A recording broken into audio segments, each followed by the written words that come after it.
Hi everyone. Okay, so if you caught the video that I just did on the full moon in Aquarius tonight and why it's such a big one, this is a follow-up for kind of what Spirit is illuminating for us this full moon cycle. I just got this deck today. I'm extremely excited about it. Of course, I left the box in the other room, but it's kind of the traditional Rider-Waite Tarot, but from a different perspective. So the cards change meanings ever so slightly, and I was going through it and just sitting with each card as, you know, when you unpack them, they're all kind of stuck together, and they're all in suit order, and so I wanted to make sure that I got them all unstuck and got them all out of order, and then sat and spent time with each of their imagery, and they're very, very deep. It's very nice. My only critique on this deck is it's very white, but that also goes for the traditional Rider-Waite Tarot. I mean, every single face on this deck is a white face, and that's interesting. I mean, it's not interesting, it's unfortunate. So I might have to make it a little bit more inclusive with some magic markers.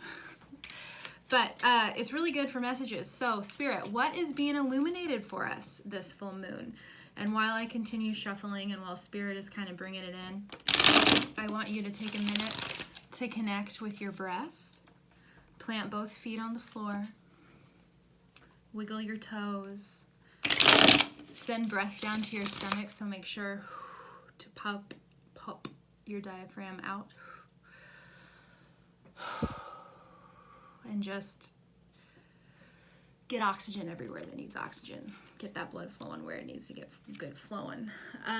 This has been a particularly intense time passage. But again, that is sort of a flavor. But just get clear on what you would like clarity on. And connect with yourself. And I'd like to invite your highest self to step forward. My highest self. And our guardians, and our angels, and our protectors, and our guides.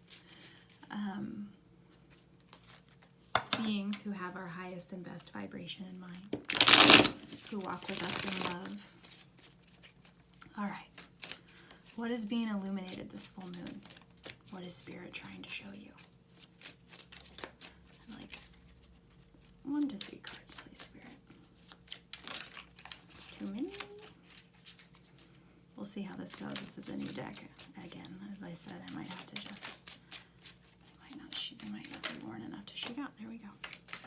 Okay, we've got the Emperor. And this is interesting because it's looking, okay. So I want to show this because these are interesting. I'll do the Emperor first. This is the Emperor. The traditional Rider-Waite Tarot has him, you see him sitting on his throne right there. This is kind of the imagery, but he's got all of these women watching him. And so this is a major arcana card. It has ties to Aries energy, the sun sign Aries. So, you know, this could be a special message if you're Aries or dealing with an Aries. But the Emperor is like this sexy old man, sexier older man, distinguished man, who, you know, is supposed to be fair and balanced, and grounded, understanding, compassionate, but still, you know, gets down to business, does business, has to be fair, is in charge. You know, he is the energy of all kings put together, so he is the ultimate balanced masculine energy. In this card, we don't really see anything of him at all, but what we do see are all these women just kind of waiting in his beck and call, and then we've got a turtle down here. And so one of the things that my attention is being drawn to is the phrase, or how so many cultures around the world explained that we all lived on the back of a turtle, right? So there you could have a whole lot of responsibility on your shoulders right now in terms of having to be kind of this masculine boss energy. But I also am really drawn to point, I just keep going back to all these women just making goo-goo eyes at this man sitting on his throne, this emperor sitting on his throne. And so you,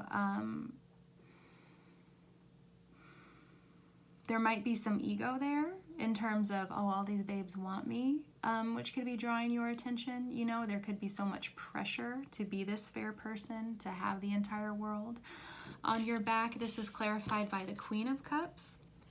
And in this, in the traditional Rider-Waite Tarot, we see her on the front on view, and she is staring at her pentacles, so she's the queen of the material realm. And this imagery is very interesting, because here you see how she, you know, on her throne, she's a queen for the people. She's feeding them, she's giving them money. They're thanking her. Where are her people? She's just sitting here clutching her money, her gold coin, just staring at it, touching it, longing for it.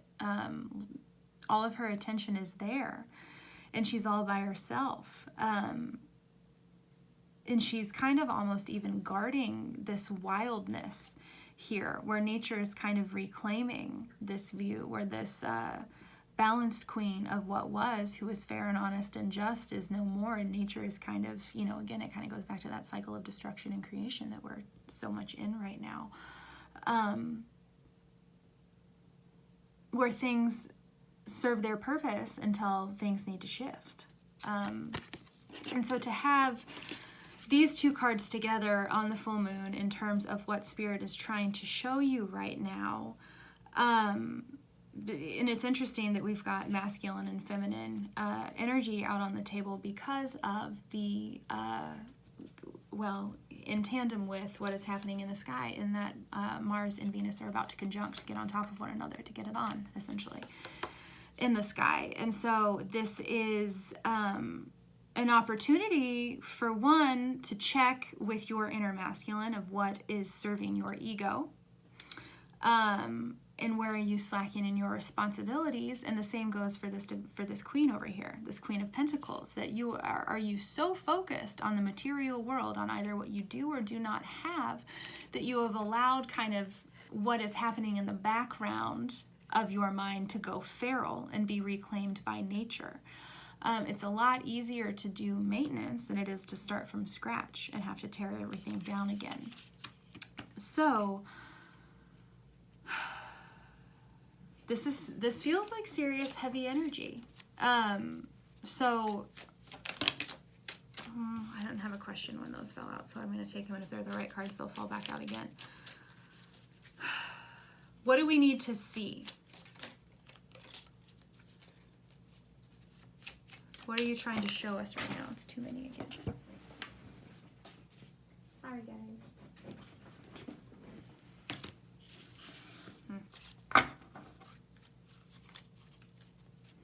What are we not seeing? What are we not seeing?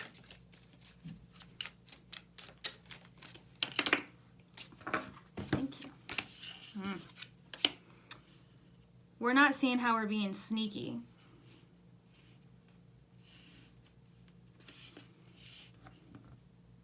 And we're postponing an adventure we really want to take. There's an energy of trickery and fooling ourselves in terms of what we want, what lights our fire, where we want to go explore in terms of uncharted territories that are aligned with our passion, that are aligned with our heart chakra, that bring creative energy to the world. That this card is kind of a card of talking out of both sides of your mouth. This is the Seven of Swords. He's got the Five of Swords here, and he's getting ready to carry him back to his castle up here on the hill. And he sees two more, and he's like, oh fuck, can I nab these two more swords? But you carry too many swords, man, they're gonna come unsheathed and they're gonna stab you in the feet. And the thing, if your feet are sore, it's really hard for you to move around. And so this is kind of mental overload in terms of what you're giving energy to. So much so that it's keeping you from actually going out and doing the damn thing. That you so one more thing, kind of this push-pull dynamic, when what you're really supposed to be doing is making moves in the physical world that are tied with your passions, because when you're in your passion, this card turns upright and the whole world is in your hand. Also, pay attention to the attitude with which you're looking at shit right now. We've got a guy here, and again, this is upside down for the purposes of viewing this card. We're going to look at it right side up. He has the whole world in his hand, but he doesn't look necessarily thrilled about it. And he's got all these seagulls, and seagulls to me are actually kind of a bird of enlightenment and long-term journeys and spiritual journeys, because of when they show up and then how they show up. Because when you see huge flocks of them during migrations, it literally looks like the sky is glittering, because they're up high and they're lighter colored birds, and so the sun reflects on them in such a interesting way that I don't know if you know the gemstone, it's like rainbow lattice sunstone. They look like little flecks of rainbow status. I can't say that. Rainbow lattice sunstone. And so they are incredibly resourceful, long-haul birds,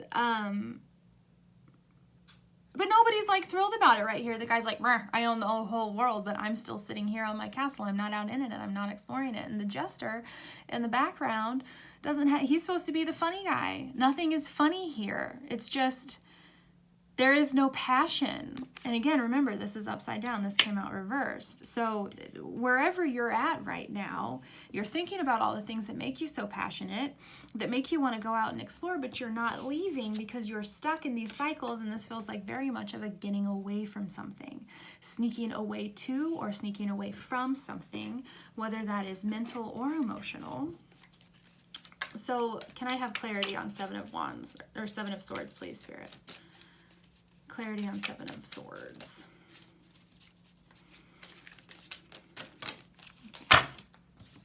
Clarified by King of Swords and Nine of Cups.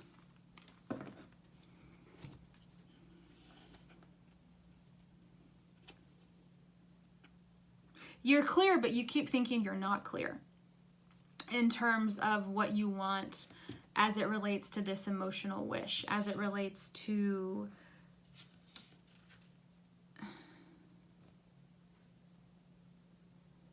this is an interesting card, this Nine of Cups, because so the traditional is like the guy, he's sitting there, he's like this, he's got both feet on the ground, and then there's the cups are behind him and he looks very happy. So he's on the other side of this wall. Here we've got these three kids, two boys who are playing on the ground, and then a girl who is having a snack watching them play.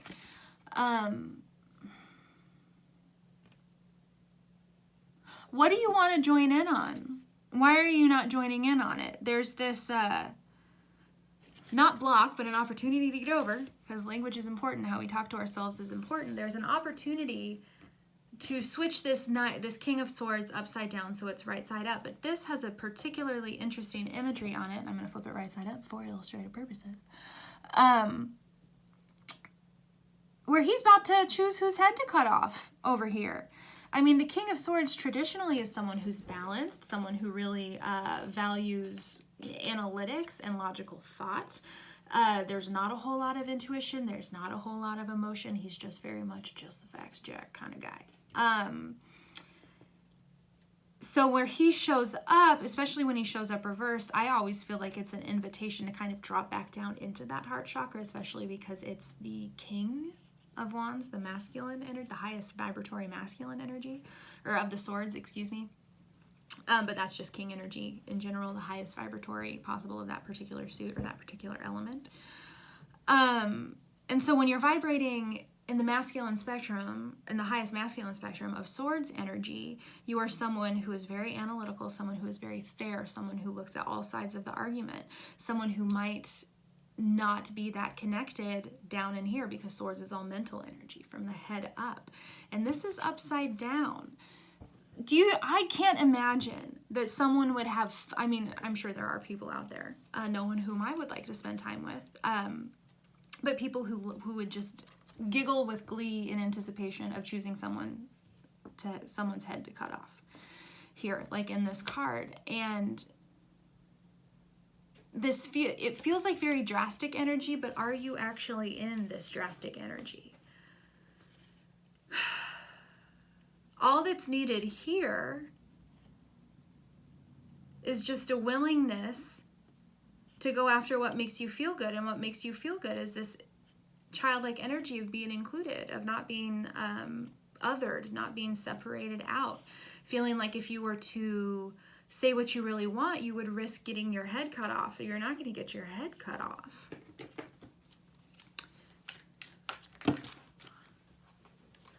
Why is this Two of Wands reversed? Oh, okay.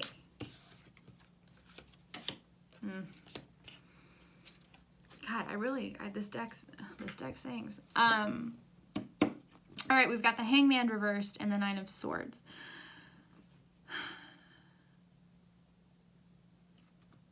We're starting to get movement here, but the first thing on that movement in terms of getting out of your castle and out into your kingdom is facing your nightmares. The traditional vantage point of this deck, we just see this figure in front of the sword. So now we're kind of on the other side of the wall, looking through the wall. And this guy doesn't necessarily know that there's this like scary gargoyle coming for him, but when he realizes it, he will have the opportunity that should he look over his shoulder, he has 9 swords to choose from in terms of how to slay this demon. And all of your tools are already there to slay your demons. This is an energy. This is what keeps you up at night. This is what keeps you cycling through worst case possible scenarios. This is what takes over your body in waves of anxiety. And in fact, even now feeling it, like I'm starting to get tongue-tied and my heart's starting to beat a little bit quicker. It's always been beating since I've been here, but it's starting to be a little bit quicker. It's not as bad as it seems. And by one, not recognizing that something is immediately needing to be dealt with right now, which is kind of the opportunity that anxiety brings us, because when we're anxious, we're not in the moment. We're living in the future or we're living in the past. But when we're in the moment, when we're present with the moment, when we remove our eye or remove whatever is covering our eyes, in the moment we can see, yes, there is this shadow aspect that I actually absolutely must deal with, but I have all the weaponry that I need. My sword is right here. I am clear on what I need to do. I have a fighting chance in this. I don't have to lie here and take it. I can take control. So what can you take control on right now? In terms of getting out of your castle, exploring your kingdom, bringing your passion to whatever you feel. And in fact, while I'm talking about this, my sacral chakra is going off a little bit. And so clearly it's something that you are incredibly passionate about, something that really, really gets your blood pumping and flowing. And typically, when we get really anxious or we get really sad or we have a really intense emotional reaction, it's showing us what we care about. This Nine of Swords is in agony because they care a whole lot. And that's beautiful. It's beautiful to care. It's beautiful to be fully present, but we can care and slay our demons at the same time. If we willingly just, I care so much, and forget that we have control of the situation in terms of how we're going to approach it, the energy that we're going to bring, the perspective that we're going to take, we have everything that we need.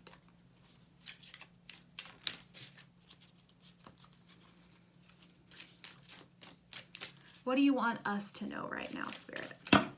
It's too many. Thank you. Thank you. I so appreciate all those long messages, but what do you want us to know right now, Spirit? Too many.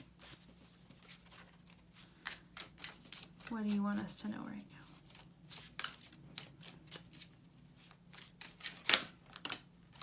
now? We got a repeat card. 3 of Pentacles.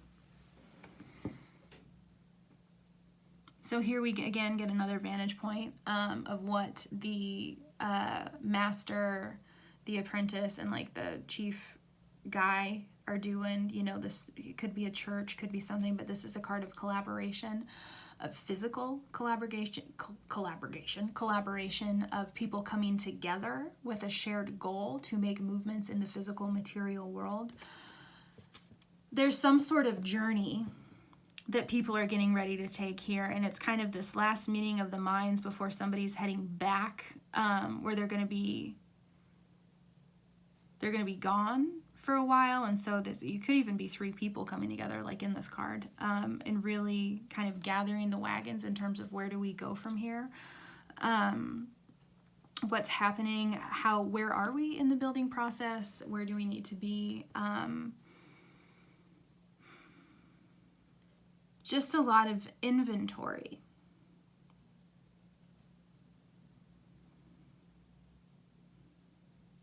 Of what needs to be done.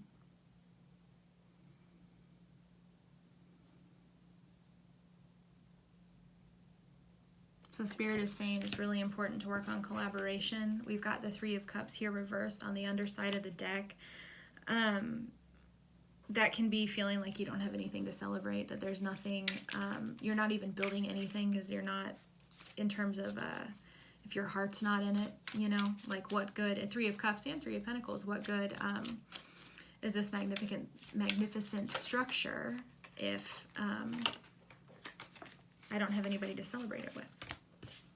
You know, because these are all work friends, right? But the 3 of Cups are 3 women dancing in a circle. Okay, that wants to stay out.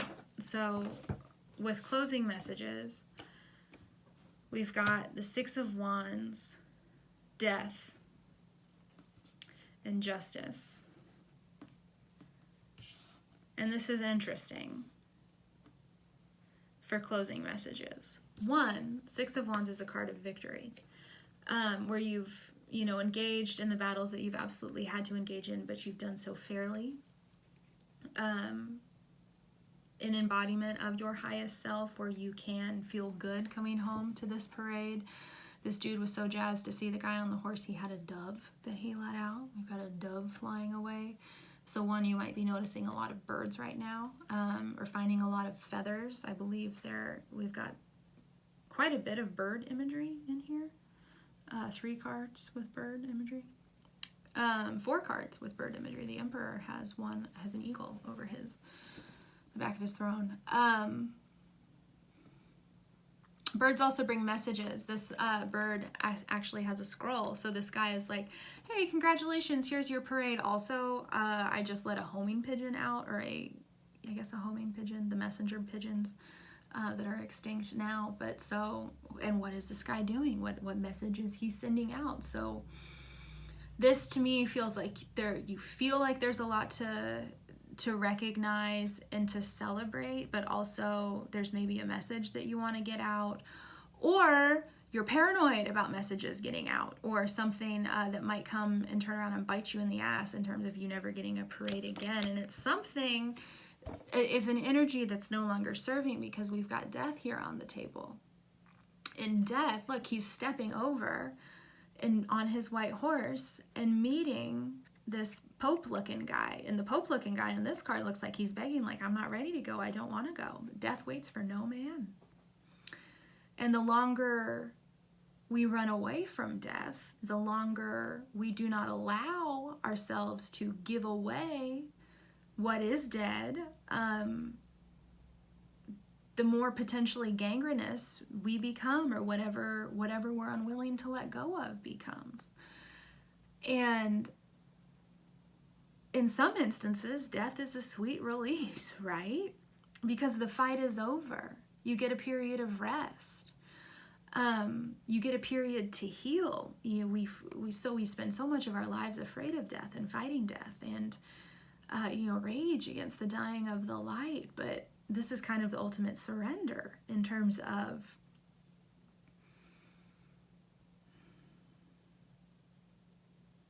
what is on its way out, allowing that which is on its way out to leave, to go, to die, so a new cycle can begin. Because we've also got Justice here. And again, this is interesting. And this one especially stuck out to me when I was learning this deck, or looking at it when I had first opened it, because I can't remember if it's a Bible story or what it is, but these 2 women, we've got 2 women, and they were like sharing living quarters or something, and they were both mothers of like infants, and one of the women, we'll call her Benjamin, because I've got a Benjamin Moore paint mixer on my desk right now. So Benjamin has a baby and rolls over and accidentally kills the baby in her sleep. She suffocates him. And then Moore is also sleeping in a different room with her baby. And so Benjamin goes in there and steals Moore's baby. I could have chosen a better name for this, but whatever, we're going with it. And Moore is like, what the fuck, man? You stole my baby. And Benjamin is like, I don't know what the fuck you're talking about. This is my baby. You rolled over and killed yours in the middle of the night. And so they go to this king, and the king is like, fuck it, cut the baby in half. And Benjamin, which sounds, it's a very light retelling. I mean, it would be pretty traumatic to hear that, but it's like, well, cut the baby in half. And so Benjamin is like, fine, yeah, cut the baby in half. I don't care. She can't have it. I can't have it. And then Moore is like, oh no, fuck that. That's her baby. That's her baby. That's her baby. That's her baby. Don't cut the baby in half. It's her baby. Can't you see it's her baby? Can't you see it's her baby? Give it to her. Give it to her. And then instantly this king knows, oh, it's Moore's baby. This woman, because no mother would ever be like, yeah, fuck it, cut my baby in half. I don't give a fuck. You know, they would be like, oh God, they would do whatever they could to keep their child alive. And so again, we've got two women fighting over one baby here, and this justice guy has turned his back on it. So where he's supposed to turn around and bring that fair judgment, he's not even paying attention. So what are you not paying attention to? What is happening in the background of your life that you have no idea? And because you have no idea of what's going on, you cannot bring your fairness, your scales of justice to it. You have to bring your awareness. You have to turn around and especially pay attention to what the women in your life are dealing with right now. Because the thing about justice represents kind of external forces of power, right? The law, the legal system as a whole. Justice, you know, kind of essentially is in the eye of the beholder. You know, what's fair to one woman, it might not be fair to the other. But it requires both sides being heard, and it requires being present enough to listen to them. And it requires dropping down into our heart chakras, because to really be just and fair, we have to be empathetic. We have to be able to be present and sit with one another's emotions and hold space for them while they process in our presence. You will be successful in terms of giving death to what needs to be death. You can trust the death that is stepping forward for you right now. You can trust that justice will be here. But it also requires you getting very clear in terms of what have you allowed to go on for too long, what requires your immediate attention, what requires your immediate attention, and what requires death. Because maybe that's the first thing that requires your immediate attention. Maybe you're just like, fuck, well, that's what I gotta do. The ultimate surrender. Let the chips fall where they may. When we're in our flow, when we are trusting the cycles of our life, when we're trusting the symbolism that we see, when we're trusting the synchronicities from the universe, when we're trusting our highest self, we don't have to worry about anything. Because the world responds in kind. And this is, of course, the energy that we're all trying to get to right now, and why everything has been so intense lately, in an effort to show us what really matters so we can spend our precious time here on Earth, because, again, you are not here by accident. No one on this, everyone on this planet who is here right now is a badass in terms of someone who has done the damn thing thousands and thousands and thousands and thousands and thousands of times over, because we all want to be here right now. The Earth is a really in-demand place because we are, again, about to quantum leap. Is that Scott Baio? Not Scott Baio. I don't know who's in that. There's a fly in here.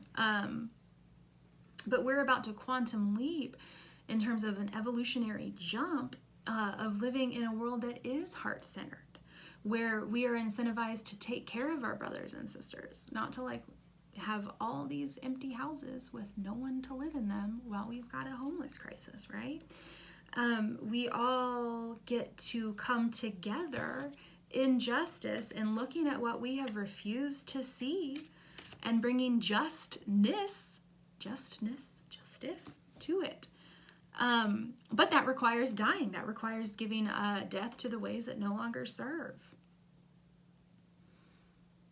And that which hurts one of us hurts all of us. Because we are all one. We are the collective conscious. We are,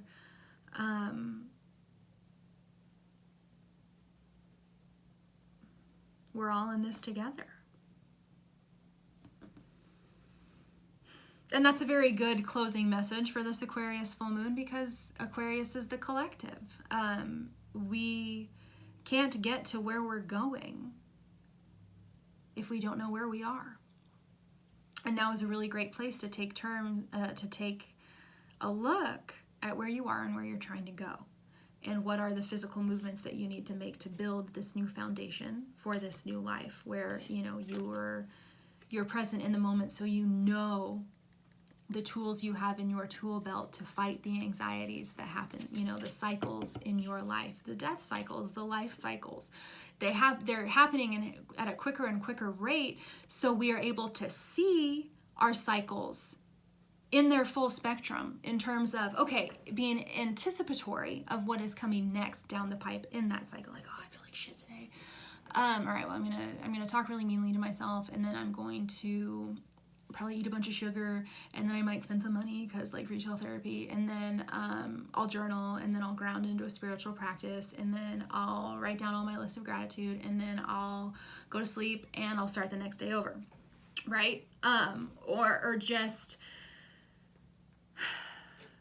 being where you have been, seeing what you have seen, and anticipating your needs.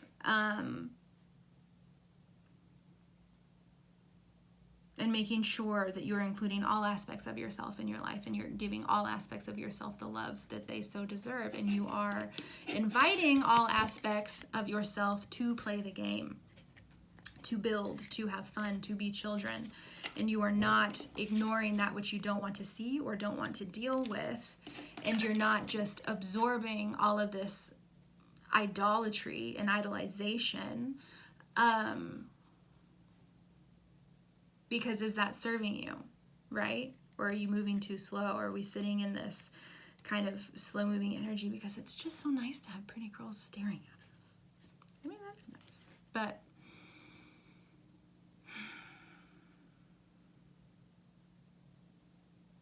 just heard wings of change are here. Wings, not winds, but wings of change. So that might be interesting too. Just pay attention to the birds that you're seeing, and give anything that you recognize a Google, because that's always a really fun way to learn your personal language of spirit as well. But that about does it for me. If you're interested in booking a personal reading, you can do so at adastraangel1111@gmail.com. Deets are in the box below. All my love. Thank you for being here. And come back soon. In unconditional love and gratitude. Bye, guys.